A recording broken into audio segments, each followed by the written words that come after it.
বিধানসভা নির্বাচনের আগে বিজেপি প্রার্থী লক্ষণ ঘরুইকে ঘিরে নতুন বিতর্ক তৈরি হয়েছে। বৃহস্পতিবার সকালে প্রান্তিকা এলাকায় তার একটি অশ্লীল ছবি সম্বলিত পোস্টার বিভিন্ন দেওয়ালে সাঁটানো অবস্থায় দেখা যায়। ঘটনাকে কেন্দ্র করে এলাকায় ব্যাপক চাঞ্চল্য ছড়ায়। জানা গিয়েছে, ছবিটি কয়েক মাস আগে সামাজিক মাধ্যমে ভাইরাল হয়েছিল।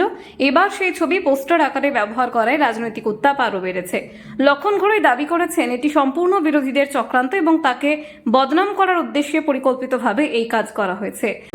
অশ্লীল পোস্টার পাওয়া গেল, কি বলবেন? এটাই বোঝা যাচ্ছে তৃণমূল কংগ্রেসের শেষ ঘন্টা বেজে গেছে।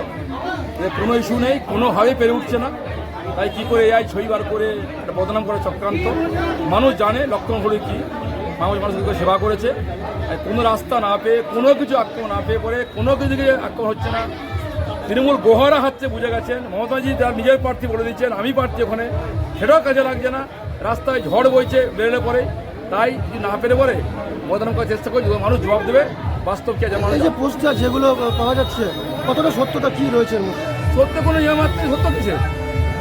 একটা এআই ছবি বার করে পরে এই জন্য কি রুচি সম্পর্ক আর পাই নাই ছবি বার করলে আমরা একাধিক বার করতে পারি।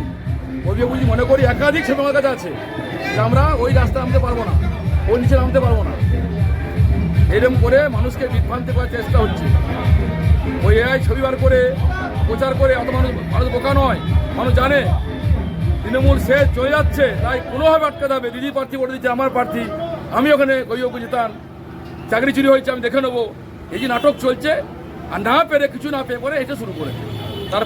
তার অভিযোগ, কৃত্রিম বুদ্ধিমত্তা ব্যবহার করে ভুয়ো ছবি তৈরি করে পোস্টার আকারে ছড়ানো হয়েছে।